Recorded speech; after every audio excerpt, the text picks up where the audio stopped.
वंदनवा गौरी लाल के करी सुमिरनवा हो। वंदनवा गौरी लाल के वंदनवा गौरी लाल के वंदनवा गौरी लाल के वंदनवा गौरी लाल के वंदनवा गौरी लाल के करी सुमिरनवा हो।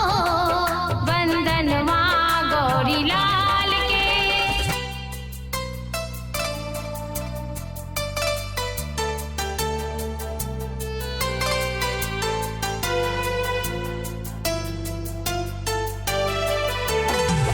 हथिया के सूढ़ कवला मानुष के तनवा हो।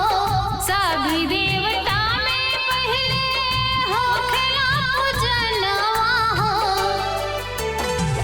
हथिया के सूढ़ कवला मानुष के तनवा हो। सभी देवता में पहले होखेला पूजनवा हो।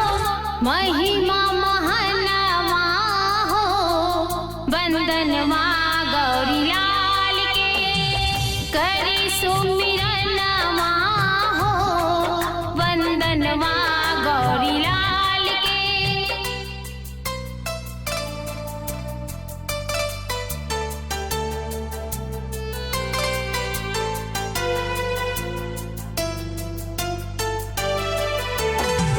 लड्डुअन के भोग लागे संत करे सेवा हो। माता जाकी पार्वती पिता महादेवा हो।